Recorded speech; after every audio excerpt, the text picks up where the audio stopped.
Tata AC gold BX6 complaint பார்த்தீங்கன்னா சைடில் இடிச்சிட்டாங்க காரக்காரன். அதனால் ஏர் ஃபில்ட்ரு உடஞ்சிச்சு. இப்போ ஏர் ஃபில்ட்ரு வந்து புதுசு வாங்கியாச்சு. பாக்ஸை வந்து உடஞ்சிருக்கு. கிளாம்பெல்லாம் பார்த்தீங்கன்னா பெண்டாக இருக்குது. அதில் ஃபிட்டிங்கில் வெளியே எடுத்துகிட்டு அப்புறம் நிமித்திர வேலை ப்ராசஸ்க்கு உண்டான வேலையை பார்க்கலாம். நம்ம ஸ்டார்ட் பண்ணிடலாம். 4 போல்ட் வந்து கீழே வரும். பாக்ஸுக்கு உண்டானது அந்த இரும்பு ஆங்கிலுக்கு வரும். ஸ்க்ரூ பாக்ஸில் வந்து ஓஸுக்கு உண்டான ஸ்க்ரூ நம்ம கழட்டணும். 2 ஸ்க்ரூ வரும் வந்து அந்த கிளிப்பு, அது நம்ம கழட்ட ஆரம்பிச்சிடலாம். பாக்ஸு கழட்டாச்சு. கிளாம்பு நம்ம பாக்ஸு கீழே போட்டுட்டு நம்ம கிளாம்ப் இப்போ நிமிக்கிறோம்.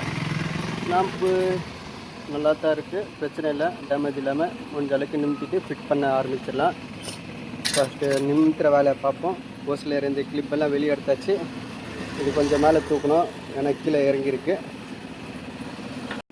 பனையில் வச்சு எல்லாம் தட்டியாச்சு. நம்ம முடிஞ்ச அளவுக்கு பெண்டு தட்டியாச்சு. இப்போ நம்ம பாக்ஸ் வந்து ஃபிட் பண்ண வேண்டியதான். இந்த பெல்ட்டு பார்த்தீங்கன்னா இந்த ஸ்டெப்பில் இந்த ரிங்கில் வந்து கரெக்டாக உக்காரணும்.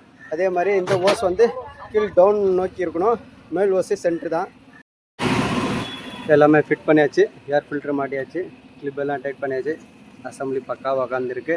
ஃபிட்டிங்க்கு ரெண்டு போய் மாட்டு வந்தேன். இந்த ஓஸ் எட்டாமல் இருந்தது. எதனால் பார்த்தீங்கன்னா இடித்தனால உள்ளே போயிருக்கு. அதனால் நான் போல்டு லூஸ் பண்ணிட்டு தான் நான் உள்ளே திணிச்சிருக்கேன். இப்போ டிங்கர் ஸ்டாப் பண்ணிட்டு அனுப்பிடலாம்.